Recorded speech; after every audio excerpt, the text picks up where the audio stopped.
As we mark 14 years since the horrific attacks of November 26th, we join people in India and around the world in mourning the lives lost. We stand in solidarity with the people of India and all nations that lost people on that day. We have a responsibility to the victims and to people everywhere to bring justice to the perpetrators of the Mumbai attacks, including their masterminds. As we reflect on the immeasurable loss of 26/11, let it be a reminder to all of us of our unfinished work in holding accountable the perpetrators of its horrors and averting future terrorist attacks like it. I thank Shankar for convening this important meeting and for India's leadership on terrorism and counterterrorism.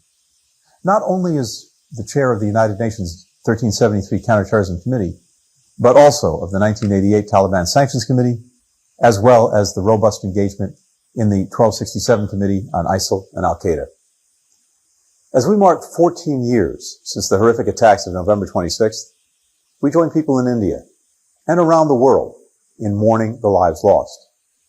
141 Indians, 6 Americans, and victims from 15 other countries from every region of the world, as well as many Mumbaikars, Americans, and others wounded, with scars visible and invisible.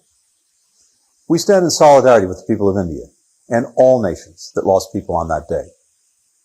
But we must do more than mourn. We have a responsibility to the victims and to people everywhere to bring justice to the perpetrators of the Mumbai attacks, including their masterminds.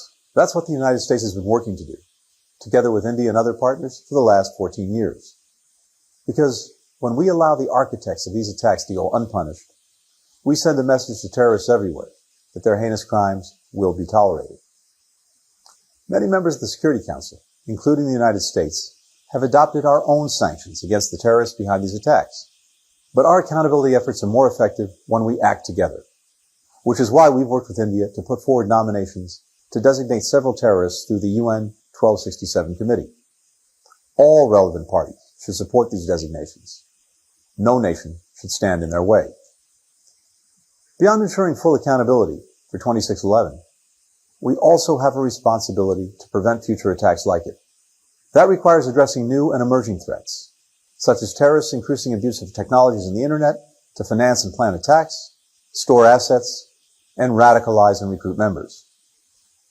The United States is working with the private sector to address these vulnerabilities, from getting financial technology companies to enhance and enforce policies aimed at preventing their illicit use, to helping platforms ensure that they're not hosting terrorist content and spreading hate.